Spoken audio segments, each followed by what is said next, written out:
Hello welcome back to another wonderful episode of Garnish Bowl. എല്ലാവരും സുഖമായിരിക്കുകയെന്ന് വിചാരിക്കുന്നു. ഇന്ന് ഞാൻ വന്നിരിക്കുന്നത് ചിക്കൻ കൊണ്ടുള്ള ഒരു റെസിപ്പിയുമായിട്ടാണ്. വീഡിയോയിലോട്ടേക്ക് പോകുന്നതിന് മുൻപായി നിങ്ങൾ എൻ്റെ യൂട്യൂബ് ചാനൽ ഇനിയും സബ്സ്ക്രൈബ് ചെയ്തിട്ടില്ലെങ്കിൽ പ്ലീസ് സബ്സ്ക്രൈബ്. തൊട്ടടുത്ത് കാണുന്ന ബെല്ലൈക്കൺ കൂടി ഒന്ന് പ്രസ് ചെയ്യണേ. എങ്കിൽ മാത്രമേ ഞാൻ ഇനി ഇടുന്ന വീഡിയോയുടെ നോട്ടിഫിക്കേഷൻസ് നിങ്ങൾക്ക് കിട്ടുകയുള്ളൂ. നമുക്ക് പോകാം നമ്മുടെ ഇന്നത്തെ റെസിപ്പിയിലേക്ക്. ഇന്ന് ഞാൻ ഉണ്ടാക്കാൻ പോകുന്നത് ചിക്കൻ റോസ്റ്റാണ്. നമ്മളെപ്പോഴും ചിക്കൻ റോസ്റ്റ് ഉണ്ടാക്കുന്നതിലും ഭയങ്കര ഡിഫറെൻ്റ് ആയിട്ടാണ് ഈ ഒരു റോസ്റ്റ് തയ്യാറാക്കേണ്ടത്. ഇതിന് ഞാൻ കുറച്ച് സ്പെഷ്യൽ ഇൻഗ്രീഡിയൻസ് ഒക്കെ ആഡ് ചെയ്ത് കൊടുക്കുന്നുണ്ട്. നമുക്ക് നോക്കാം എങ്ങനെയാണ് ഈ റോസ്റ്റ് തയ്യാറാക്കുക എന്ന്. ഞാനിവിടെ 1/2 കിലോ ചിക്കനാണ് എടുത്തിട്ടുള്ളത്. ഇത് നമുക്ക് ആദ്യം തന്നെ ഒരു അരമണിക്കൂർ ഒന്ന് മാരിനേറ്റ് ചെയ്ത് വെക്കണം. ചിക്കൻ മാരിനേറ്റ് ചെയ്യാൻ വേണ്ടിയിട്ട് ഒരു 1/4 ടീസ്പൂൺ മഞ്ഞൾപ്പൊടി, 2 ടീസ്പൂൺ കാശ്മീരി ചില്ലി പൗഡർ, ആവശ്യത്തിന് ഉപ്പ്, അതുപോലെ 2 ടീസ്പൂൺ തൈരും കൂടിയും ചേർത്ത് കൊടുക്കുക. ഇനി നമുക്കിത് നല്ല പോലെ ഒന്ന് മിക്സ് ആക്കി എടുക്കണം.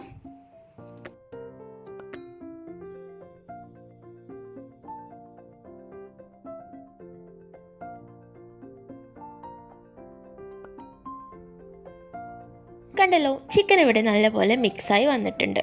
ഇനി നമുക്കിതൊരു അരമണിക്കൂർ നേരം ഒന്ന് റെസ്റ്റ് ചെയ്യാൻ വേണ്ടിയിട്ട് വെക്കാം. അടുത്തതായിട്ട് ഞാനൊരു പാൻ അടുപ്പത്ത് വെച്ചിട്ടുണ്ട്. ഈ പാൻ ചൂടായതിനു ശേഷം നമുക്കിതിനകത്തേക്ക് 1 ടീസ്പൂൺ കോക്കനട്ട് ഓയിൽ ഒഴിച്ച് കൊടുക്കണം. ഞാൻ കോക്കനട്ട് ഓയിലാണ് ഉണ്ടാക്കിയത്. ഇതൊരു നാടൻ റെസിപ്പിയാണ്, അപ്പോൾ അതുകൊണ്ട് തന്നെ കോക്കനട്ട് ഓയിൽ ഉണ്ടാക്കുന്നതായിരിക്കും ടേസ്റ്റ് കൂടുതലുണ്ടാവുക. വെളിച്ചെണ്ണ ഇവിടെ ചൂടായി വന്നിട്ടുണ്ട്. ഈ സമയത്ത് നമുക്കൊരു അരമുറി തേങ്ങ ചിരകിയത് ചേർത്ത് കൊടുക്കാം. ഈ തേങ്ങ ഒരു ലൈറ്റ് ബ്രൗൺ കളർ ആകുന്നത് വരെ നമുക്കൊന്ന് ഇളക്കി കൊടുക്കണം. തേങ്ങ വറുക്കുന്ന സമയത്ത് ശ്രദ്ധിക്കണം, ഫ്ലെയിം കുറച്ച് വെച്ചിട്ട് വേണം തേങ്ങ വറുത്തെടുക്കുക. കുറച്ച് സമയമെടുത്ത് തേങ്ങ വറുത്താൽ മാത്രമേ ആ ഒരു കളറിൽ നമുക്ക് കിട്ടുള്ളൂ, അല്ലെങ്കിൽ തേങ്ങ പെട്ടെന്ന് തന്നെ കരിഞ്ഞു പോകാനുള്ള ചാൻസ് ഉണ്ട്.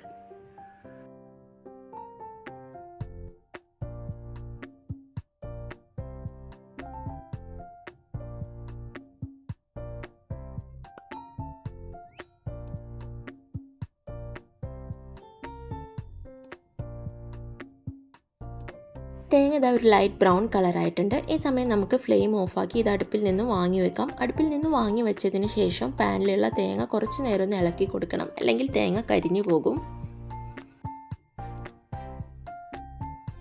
അടുത്തതായിട്ട് നമുക്ക് ഉള്ളിയെല്ലാം വഴറ്റിയെടുക്കാം. അതിനായിട്ട് ഞാനൊരു ചട്ടി അടുപ്പത്ത് വെച്ചിട്ടുണ്ട്. ഇതിനകത്തേക്ക് നമുക്കൊരു 2 ടീസ്പൂൺ വെളിച്ചെണ്ണ ഒഴിച്ചു കൊടുക്കുക.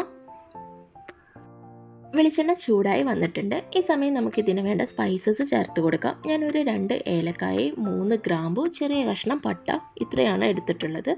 ഇത് ചേർത്ത് കൊടുക്കുക. അതിൻ്റെ കൂടെ തന്നെ ഒരു 1/4 ടീസ്പൂൺ പെരുംജീരകവും കൂടിയും ചേർത്ത് കൊടുക്കുക. ഇതെന്തായാലും ചേർത്ത് കൊടുക്കണം, എങ്കിൽ മാത്രമേ നമ്മുടെ റോസ്റ്റിനൊരു സ്പെഷ്യൽ ടേസ്റ്റ് വരത്തുള്ളൂ. അതിൻ്റെ കൂടെ തന്നെ ഞാനൊരു 3 വറ്റൽ മുളകും കുറച്ച് കറിവേപ്പിലയും കൂടി ചേർത്ത് കൊടുത്തിട്ടുണ്ട്. ഇനി നമുക്കിത് ജസ്റ്റ് ഒന്ന് മൂപ്പിച്ചെടുക്കാം.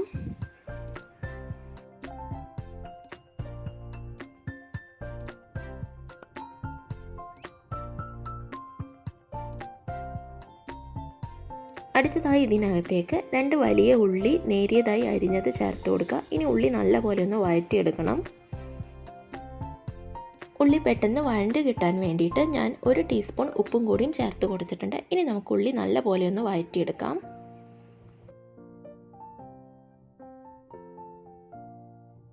ഉള്ളി പകുതി വഴണ്ട് വന്നിട്ടുണ്ട്. ഈ സമയം നമുക്കിതിനാവശ്യമായിട്ടുള്ള ജിഞ്ചർ ഗാർലിക് പേസ്റ്റ് ചേർത്ത് കൊടുക്കുക. ഞാനൊരു വലിയ കഷ്ണം ഇഞ്ചിയും ഒരു 10 അല്ലി വെളുത്തുള്ളിയാണ് എടുത്തിട്ടുള്ളത്. അതുപോലെ ഒരു 3 വലിയ പച്ചമുളകും എടുത്തിട്ടുണ്ട്. ഇനി നമുക്കിത് പച്ചമണം പോകുന്നത് വരെ ഒന്ന് വഴറ്റിയെടുക്കാം. ഉള്ളി നല്ലപോലെ വഴണ്ട് വന്നിട്ടുണ്ട്. അടുത്തതായിട്ട് നമുക്കിതിനകത്തേക്ക് 2 വലിയ തക്കാളി മിക്സിയിൽ അടിച്ചിട്ടുള്ള ടൊമാറ്റോ പ്യൂരി ചേർത്ത് കൊടുക്കാം. ഇനി തക്കാളിയുടെ പച്ചമണം മാറുന്നത് വരെ നമുക്ക് നല്ലപോലെ ഒന്ന് വഴറ്റിയെടുക്കാം. തക്കാളി ഒന്ന് തിക്കായി വരാൻ വേണ്ടിയിട്ട് ഞാൻ കുറച്ച് നേരം അടച്ചു വെച്ചിട്ടുണ്ട്. ഇപ്പോൾ തക്കാളിയിലുള്ള വെള്ളം എല്ലാം വറ്റി നല്ല തിക്കായി വന്നിട്ടുണ്ട്. അടുത്തതായിട്ട് നമുക്ക് ഇതിന് വേണ്ട മസാലപ്പൊടികൾ ചേർത്ത് കൊടുക്കണം. ആദ്യം തന്നെ ഞാൻ ചേർത്ത് കൊടുത്തിട്ടുള്ളത് ഒരു 1/4 ടീസ്പൂൺ മഞ്ഞൾപ്പൊടി ചേർത്ത് കൊടുത്തു. പിന്നെ ചേർത്ത് കൊടുത്തിട്ടുള്ളത് 2 table spoon Kashmiri chilli powder, 1 table spoon മല്ലിപ്പൊടി, ഒരു 1/2 ടീസ്പൂൺ ഗരം മസാല, ആവശ്യത്തിനുള്ള ഉപ്പ്. ഇത്രയും ചേർത്ത് നമുക്ക് ഇതിൻ്റെ പച്ചമണം മാറുന്നത് വരെ ഒന്ന് വഴറ്റിയെടുക്കാം.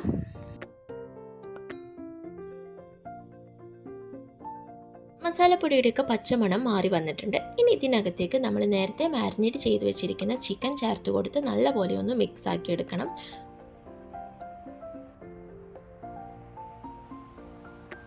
ചിക്കൻ ഞാൻ മിക്സാക്കി എടുത്തിട്ടുണ്ട്. അടുത്തതായിട്ട് ചിക്കൻ വേവാൻ വേണ്ടിയിട്ട് നമുക്കൊരു 1/2 കപ്പ് വെള്ളം ചേർത്ത് കൊടുക്കാം. എന്നിട്ട് മൂടി വെച്ചിട്ട് നമുക്കിതൊന്ന് വേവിച്ചെടുക്കണം.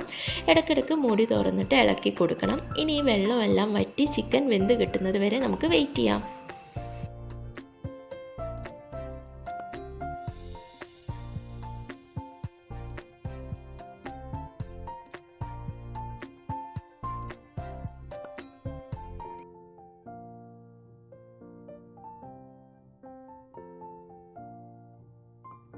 നമ്മൾ ചേർത്ത് കൊടുത്ത വെള്ളത്തിൻ്റെ മുക്കാൽ ഭാഗമെല്ലാം വറ്റി വന്നിട്ടുണ്ട്. അടുത്തതായിട്ട് നമ്മൾ ചേർത്ത് കൊടുക്കാൻ പോകുന്നത് നമ്മൾ ആദ്യം തന്നെ വറുത്ത് വെച്ചിരിക്കുന്ന തേങ്ങ ചേർത്ത് കൊടുക്കുക. എന്നിട്ട് നല്ലപോലെ മിക്സാക്കി ഒന്നും കൂടി ഈ വെള്ളമെല്ലാം വറ്റിച്ചെടുക്കണം.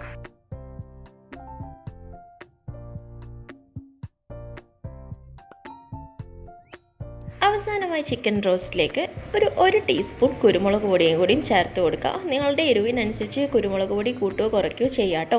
ഇനി ഇത് നല്ലപോലെ മിക്സാക്കി ഒന്നും കൂടി ഇത് നല്ലപോലെ വരട്ടിയെടുക്കാം.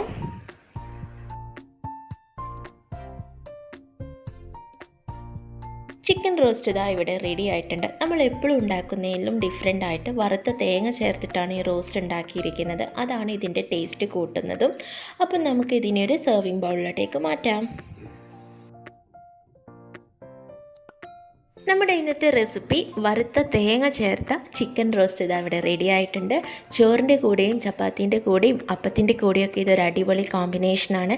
എല്ലാവരും ഇത് ട്രൈ ചെയ്ത് നോക്കണം. എന്നിട്ട് നിങ്ങളുടെ അഭിപ്രായം എൻ്റെ കമൻറ്റ് ബോക്സിൽ അറിയിക്കണം. ഈ വീഡിയോ നിങ്ങൾക്ക് ഇഷ്ടപ്പെട്ടാൽ ലൈക്ക് ചെയ്യാനും ഷെയർ ചെയ്യാനും മറന്നു പോകരുത്. വീണ്ടും നല്ലൊരു വീഡിയോയുമായി ഞാൻ നിങ്ങൾക്ക് മുന്നിൽ എത്തുന്നതായിരിക്കും. അതുവരെ ബൈ ഫ്രം യുവർ സർച്ചന.